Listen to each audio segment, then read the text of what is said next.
আসসালামু আলাইকুম সবাইকে শুভেচ্ছা এবং স্বাগত একাডেমিক ইংলিশ গ্রামার ক্লাসের নতুন একটি ভিডিওতে যেখানে আজকে আমরা এসএসসি কিংবা দাখিল পরীক্ষার জন্য অত্যন্ত গুরুত্বপূর্ণ একটা part which is tag question নিয়ে কথা বলবো। তো এটা খুবই সহজ আপনাদের জন্য, কিন্তু শিক্ষার্থীরা এখানেও ভুল করে থাকে। তো আজকে আমি এমন ভাবে আপনাকে শেয়ার করব A to Z যাতে আপনার এই জায়গাটা আর কখনোই ভুল না হয়। So without further ado, let's get started to this topic.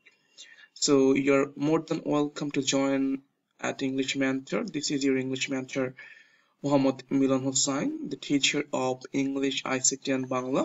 So you can join in our online as well as offline class. Here is the address of offline class.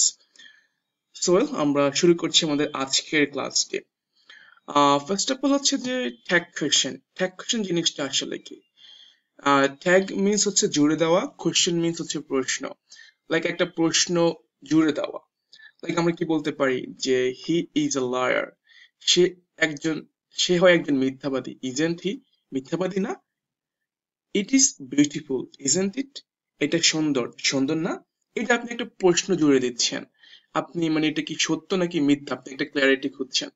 এটা হচ্ছে মূলত ট্যাগ কোয়েশ্চেনের বিষয়টা। সো ভেরি সিম্পল, আমরা সরাসরি মূল ক্লাসে চলে আসছি। তো এখন দেখেন ট্যাগ কোয়েশ্চেনটা শিখতে হলে আপনাকে কি কি জানতে হবে। আপনাকে চিনতে হবে auxiliary verb, modal verb, short way of negative form এবং হচ্ছে আপনার প্রোনাউন আপনাকে জানতে হবে। সো অক্সিলারি ভার্ব কোনগুলো? am, is, are, was, are, have, has, had, do, does, did. Modal verb কোনগুলো? will, would, can, could, shall, should, may, might, must, have to, has to, had to। এগুলো হচ্ছে আমাদের modal verb. এরপর short way of negative form মানে is not হয়ে যাবে isn't, do not হয়ে যাবে ডোন্ট, উইল নট হয়ে যাবে ওন্ট। আর প্রোনাউন জানতে হবে পুরুষের পরিবর্তে, দ্যাট মিন্স রহিমের পরিবর্তে হি হবে, মহিলার পরিবর্তে শি হবে, আর এভরিবডি এখানে দে হবে। এটার ডিটেলস আছে, আমরা জানবো। এই চারটা বিষয় হচ্ছে আপনাকে জানতে হবে: auxiliary verb, modal verb, short way of negative form এবং হচ্ছে প্রোনাউন। সো আমরা হচ্ছে আরো কয়েকটি নেগেটিভ ফর্ম বা কন্ট্রাক্টেড ফর্ম দেখিনি, like do not, don't, has not, hasn't, does not, doesn't, have not, haven't, did not, didn't, had not, hadn't, are not, aren't, may not, mayn't, was not, wasn't, might not, mightn't, are not, aren't, must not, mustn't, will not, won't, ought not, oughtn't হয়ে যাবে। So এর বেশি খুব একটা লাগে না, আমাদের এগুলো জানলেই হবে। এবার আমরা মূল ট্যাগ কোয়েশ্চেনের মূল নিয়মে আসি। তো এখান থেকে বোঝার চেষ্টা করবেন, খুবই সহজ করে আমরা শিখবো ইনশাল্লাহ। তো এখানে কি বলছে? ধাপ ওয়ান। ধাপ ওয়ান হচ্ছে যে আপনাকে বাক্যে অক্সিলারি বা মডেল থাকলে তা সবার প্রথমে চলে আসবে। তাহলে অক্সিলারি বা মডেল কোনগুলো? am, is, are, was, are, have, has, had, do, does, did। এরপর can, could, shall, should, will, would, may, might, must। বলতেছে যে বাক্যে অক্সিলারি বা মডেল থাকলে তা সবার প্রথমে আসবে। বিষয়টা কি? রানা ইজ আ স্টুডেন্ট, তাহলে আপনাকে ইজ থেকে সবার এই জায়গাটা আনতে হবে। হি ক্যান রিড, এই যে ক্যানটাকে আনতে হবে প্রথমে। এটা হচ্ছে একটা নিয়ম। এবার বলতেছে বাক্যে অক্সিলারি বা মডেল না থাকলে অ্যাকশন ভার্ব অনুযায়ী, অর্থাৎ তখন অ্যাকশন ভার্ব থাকবে কোনগুলো? প্লে, রান, গো, ইট। এগুলো হচ্ছে অ্যাকশন ভার্ব। তো যদি অ্যাকশন ভার্ব থাকে আপনাকে অ্যাকশন ভার্ব অনুযায়ী ডু, ডাজ, ডিডটাকে সবার প্রথমে আনতে হবে। এখন এখানে বলছে যদি বাক্যে অ্যাকশন ভার্বের সাথে অ্যাজ বা ইয়েস থাকে তাহলে ডাজ আনবো, আর ভার্ব ওয়ান হলে ডু আনবো, ভার্ব টু হলে হচ্ছে আমরা ডিড নিয়ে আসবো। তো আমরা একটু দেখি বিষয়টা। He eats rice, right? এখানে দেখেন কোথাও am, is, are, was, are, have, has, had, can, could, shall, should নাই। এটা হচ্ছে অ্যাকশন ভার্ব। এই অ্যাকশন ভার্বের সাথে as দেওয়া আছে, তাহলে আমরা এখানে does আনবো। they went to school, I mean college, তো এখানে went আছে, ভার্ব টু, তাহলে এখানে did হয়ে যাবে। I play football, এখানে play ভার্ব ওয়ান আছে, তাহলে এখানে কি হয়ে যাবে?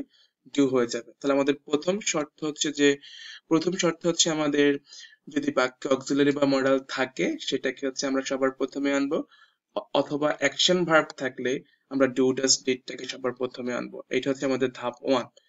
ধাপ টু হচ্ছে মূল বাক্য যদি হ্যাঁ বোধক হয় তাহলে না বোধক, না বোধক হলে হ্যাঁ বোধক। বিষয়টা কি? মানে নটের ক্ষেত্রে দেখবেন বাক্যে নট আছে কিনা। যদি নট থাকে মানে প্লাস, তাহলে বাদ দিয়ে দিবেন। আর যদি নট না থাকে তাহলে আনবেন। তো বিষয়টা কেমন? ধরেন আমরা কাউকে ভালোবাসি, তো যারা আমাদেরকে পাত্তা দেয় না আমরা ওদেরকে অনেক বেশি পাত্তা দিই বা কাছে রাখতে চাই। তো ঠিক একইভাবে যদি নট আপনাকে পাত্তা না দিয়ে বাক্যে না থাকে, তখন হচ্ছে আপনি কি করবেন? তাকে আনবেন। আর যদি নট থাকে, আপনার কাছেই থাকে, মানে বাক্যের মধ্যে থাকে, তাকে ধাক্কা দিয়ে বের করে দিবেন, তাকে আপনি পাত্তা দিবেন না। তো প্লাস থাকলে মাইনাস, মাইনাস থাকলে প্লাস, এটুকু আপনি বেশি মনে রাখতে পারেন, তাহলে হয়ে যাবে। এরপর হচ্ছে আপনাকে ধাপ 3 হচ্ছে প্রোনাউন জানতে হবে। পুরুষ হলে হি হবে। যেমন আমি যদি এটা এখানে দেখাই, এই রানা ইজ এ স্টুডেন্ট, দেখেন এখানে কিন্তু আপনাকে নট নাই, তাহলে আপনি এখানে নট নিয়ে আসবেন, ইজ হয়ে যাবে। হি ক্যান নট, এখানে নট আছে, তাহলে এখানে ক্যান বাদ, ক্যান হবে শুধু। দে ইট রাইস, তাহলে এখানে প্রথমে হবে কি, ডু হবে। এখন যেহেতু নট নাই, তাহলে এটা কি হয়ে যাবে, ডোন্ট হয়ে যাবে।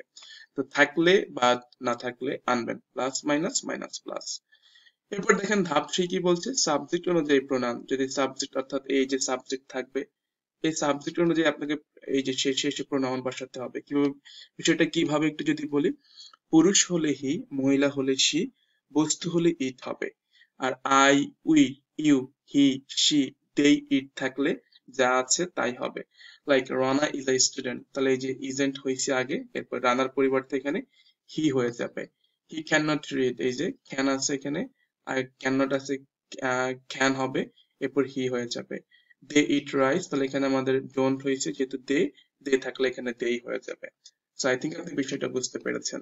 এরপর মেইন রুলস এর শেষ ধাপ হচ্ছে অবশ্যই শেষে অবশ্যই কোশ্চেন মার্ক দিতে হবে। এই যে অবশ্যই কোশ্চেন মার্ক দিতে হবে, অবশ্যই কোশ্চেন মার্ক দিতে হবে। আর মনে রাখবেন, যখন ট্যাগ কোশ্চেন লিখবেন খাতার মধ্যে, অবশ্যই পুরো বাক্য লিখে অ্যান্সার লিখতে হবে। তো এইটা হচ্ছে আমাদের ট্যাগ কোশ্চেনের মূল নিয়ম। সো আই থিঙ্ক আপনি মূল নিয়মটি বুঝতে পেরেছেন। আমি যদি সহজ ভাবে আরেকবার বলি, বাক্যে অক্সিলারি বা মডেল থাকলে সেটা সবার প্রথমে আনবেন। যদি অক্সিলারি বা মডেল না থাকে, অ্যাকশন ভার্ব থাকে, ডু ডাজ ডিডটা সবার প্রথমে আনবেন। এরপর নট যদি থাকে বা না থাকলে ভালোবেসে আনবেন। এরপর সাবজেক্ট অনুযায়ী প্রোনাউন বসাবেন, পুরুষ হি, মহিলা সি, বস্তু হলে ইট। এবং শেষে অবশ্যই আমরা কি করব, অবশ্যই আমরা শেষে হচ্ছে যে কোশ্চেন মার্কটা ব্যবহার করব। চলুন আমরা আরো কিছু হচ্ছে যে বেসিক নিয়ম জেনে আসি। আমরা আজকে শুধু এটুকুই রাখি, পরবর্তী ক্লাসে হচ্ছে আমরা আরো বেসিক নিয়মগুলো জানবো। তো আজকে এখানে রাখছি, সবাইকে ধন্যবাদ যুক্ত হওয়ার জন্য। দেখা হচ্ছে পরবর্তী ভিডিওতে আমরা ট্যাগ কোশ্চেনটা পুরোপুরি শেষ করে ফেলবো ইনশাআল্লাহ।